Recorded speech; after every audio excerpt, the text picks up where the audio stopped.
So yeah, it's not about the right thing. It's not about avoiding the wrong thing. It's about the honest thing, the real thing.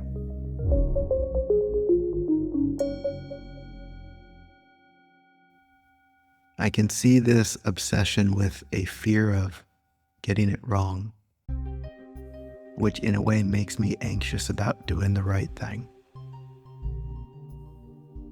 And then as we explore the reality of it's about the honest thing, you realize in your human journey, you haven't had much time to get in touch with what the honest thing actually is. And this is so obviously the stage where you really get to know yourself. Because this has been the struggle for most human beings. I don't even know myself, which is I don't even know what the most sincere thing is for me. Because I've spent so much time being the person everyone else wants me to be. And that's a very interesting place, and it can also be a very scary place.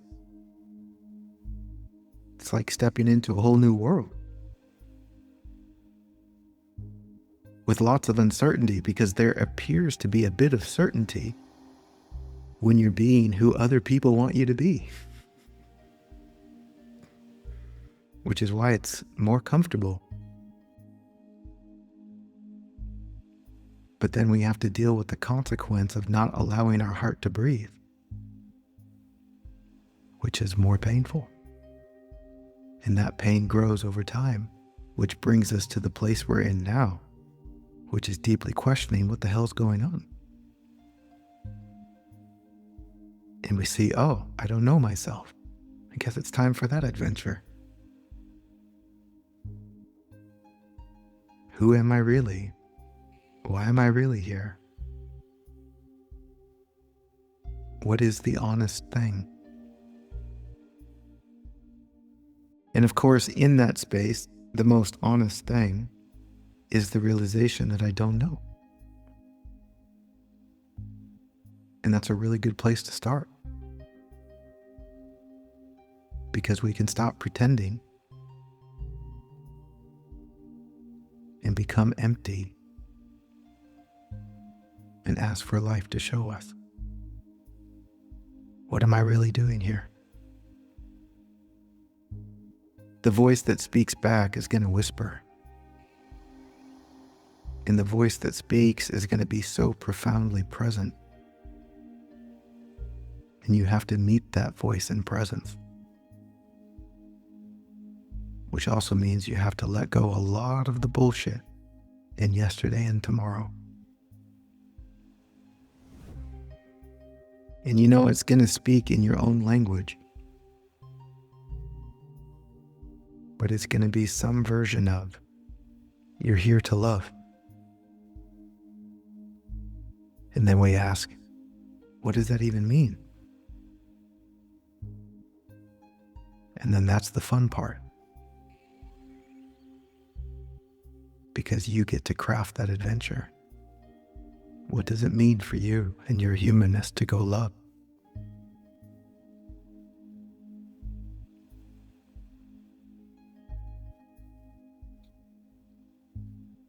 And maybe there's the exercise of imagining there's nothing to be afraid of. What would you do? How would you spend your time? And I can promise you it's going to be some flavor of adding value to other people's lives. Is this not the nature of love itself, to be shared? Is that not what keeps this earth spinning?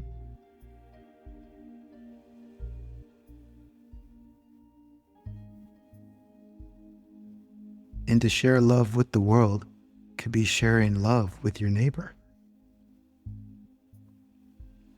Life cares not about the form that it takes. It just asks that love flow. And so it's not about what should it look like, it's what does it want to look like.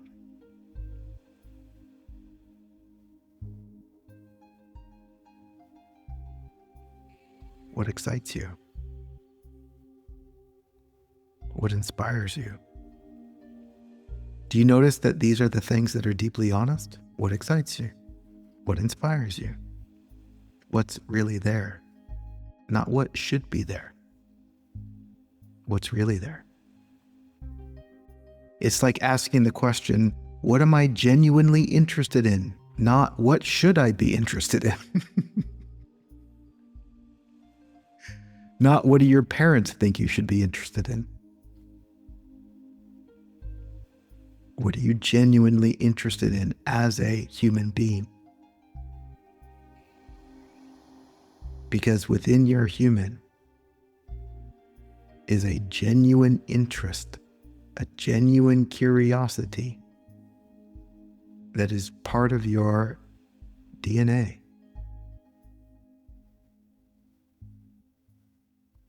If you removed all of the restrictions on your imagination because some adult told you to grow up, just forget all of that and let your imagination play. Where does it go?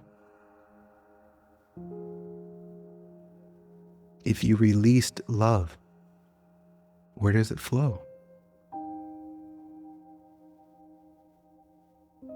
Do you see the honesty becoming a little bit more clear? It's pointing to what's natural.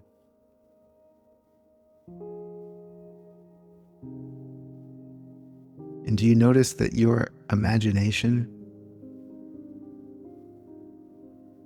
most notably, it wants to play and it's way less concerned about the outcome?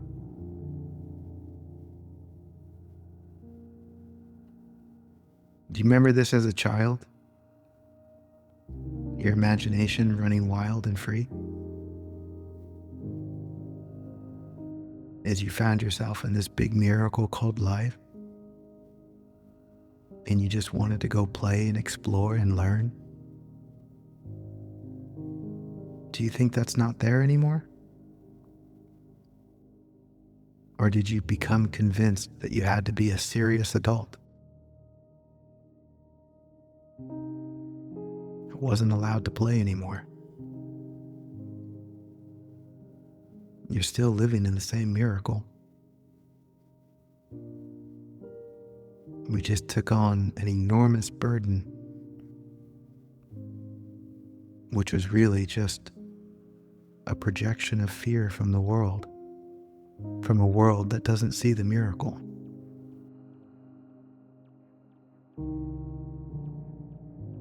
Which is kind of funny because it shows you some flavor of our purpose to remind the world.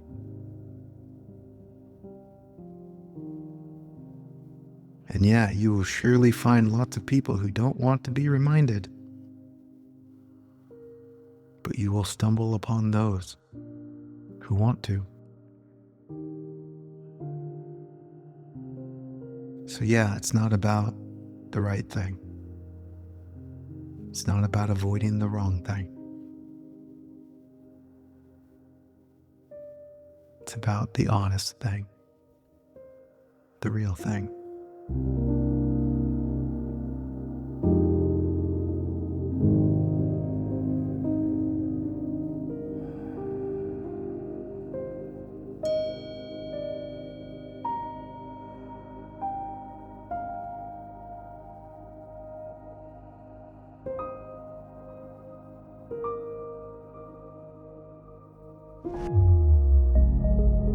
Hey, thanks for watching or listening to Real Talk for Heart-Based Humans with me, Tiger Singleton. If you're ready, or almost ready, to integrate these discoveries into your daily life, come find me. Let's explore how I might support you one-on-one or in my small private community, where living a real heart-based life is the priority. Whether you need to find clarity, get focused, or completely turn your life around, let's do it together in a grounded, playful, and deeply meaningful way. Your life is sacred, deeply connected to all that is. Please, don't waste it hiding behind an imaginary fear. It's time to show up.